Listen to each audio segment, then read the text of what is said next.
Why isn't Emmitt Smith the greatest running back of all time? Go to any online listicle and you'll find him at number 3, number 4, sometimes even out of the top 5. Side note, Gil Brandt ranked him the 10th best running back of all time. Gil, I love you, buddy, but come on. It's not even that Emmitt isn't the consensus number 1 overall, it's that the case is never even made online, even contrarily, that he's the best of all time. Until now. I'm just realizing this hat is officially too small and has seen better days. So what's the case for Emmitt at number 1? Well, obviously, the competition is stiff. Like very, very tough. For this video, I'm not going to be looking at the Jim Brown argument. The eras are just too different. It's like comparing Aaron Judge and Babe Ruth as home run hitters. I don't doubt that Jim Brown was spectacular, but any list that puts it on number 1 is written by somebody who wasn't alive when he was playing. So I'll be comparing Emmitt with the other 2 Super Bowl era backs that always get ranked ahead of him, Walter Payton and Barry Sanders. What's the case for Emmitt?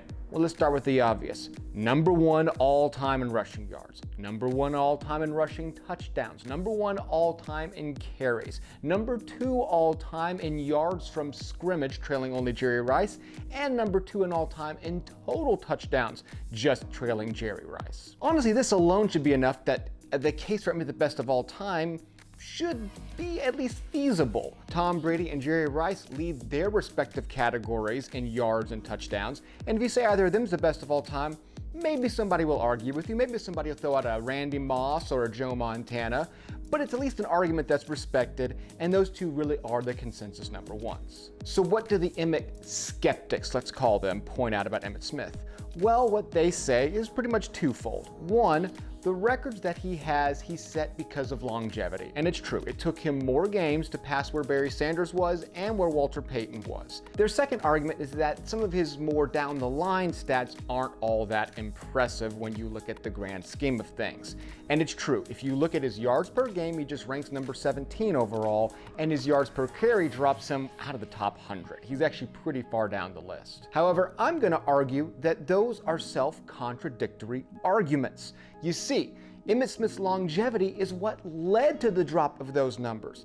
If you only look at Emmitt Smith's prime 10 years at the start of his career, which is essentially what Barry Sanders played, his yards per carry goes up by a full quarter yard, and his yards per game shoot him into the top 5 at 93 yards a game. It's only the fact that he closed his career out, banged up, run down, playing on lousy Cowboys and Cardinals teams that dropped those stats to the non-respectable areas, so to speak. So you really can't make both of those cases at the same time. So let's just get more direct. Let's compare Smith, Sanders, and Payton with their accolades as a career, because obviously that's a pretty big weight. Barry Sanders was a 6-time All-Pro. Walter Payton was a 5-time All-Pro. Emmitt Smith was a 4-time All-Pro. Barry Sanders astoundingly made the Pro Bowl in all 10 of his seasons. Walter Payton made the Pro Bowl 9 times. Emmitt made the Pro Bowl 8 times. All 3 backs won the AP NFL MVP award 1 time, with Barry Sanders splitting the award with Brett Favre in 1997. Emmitt Smith and Walter Payton each won the Jim Thorpe Award twice, which was the MVP award that used to be voted upon by the players, while Barry Sanders won it once, again in 1997. So in all these categories, maybe Emmitt Smith lags just a little bit behind those 2 backs.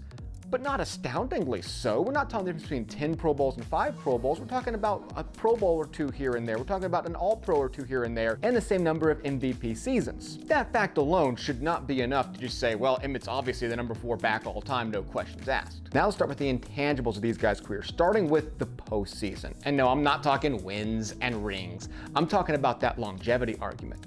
Emmitt Smith played in 17 playoff games by 1999, aka when Barry Sanders retired.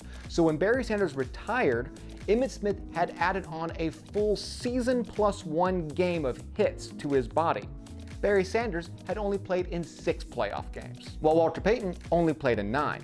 Look at their carries as well. Emmitt Smith had another 349 carries in the playoffs, while Barry Sanders only had 91, and Payton had 180. half of what Emmitt had. So when you're looking at the longevity argument of Emmitt and trying to say, well, that's just how he got that, those are all stats that don't go towards those gaudy regular season totals. And speaking of things that don't go towards rushing totals, Emmitt had 46 catches in the playoffs, which leads us to the catch argument.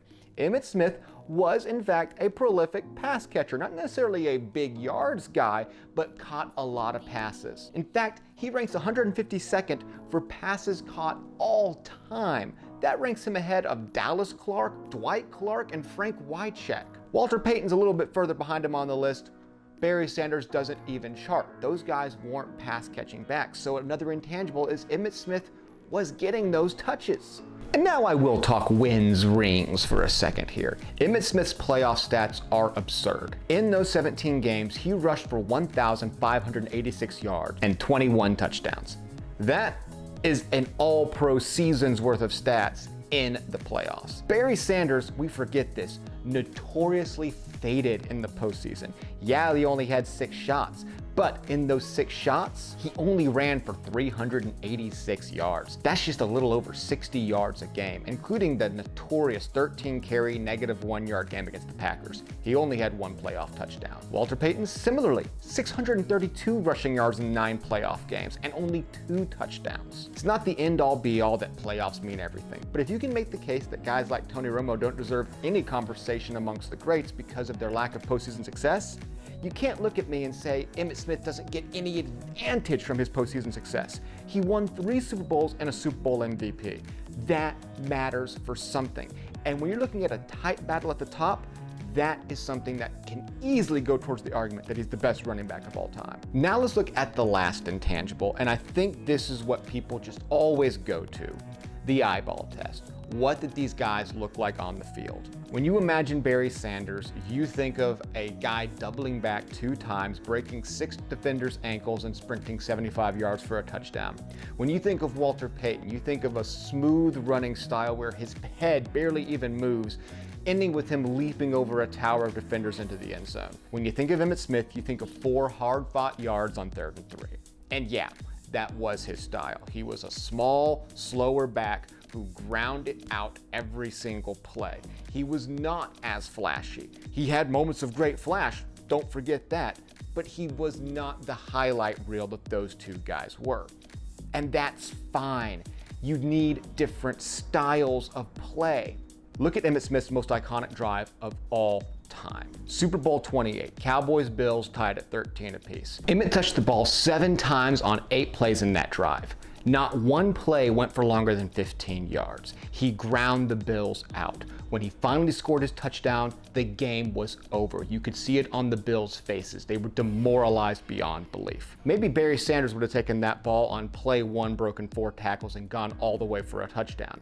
But you can't tell me that was more impactful than what Emmitt did on that drive. He demoralized the Bills. He ended that game with his grinding running style that he was doing with a still separated shoulder from the Giants game a few weeks before. So when you stack it all up, is Emmitt Smith definitively the best running back of all time?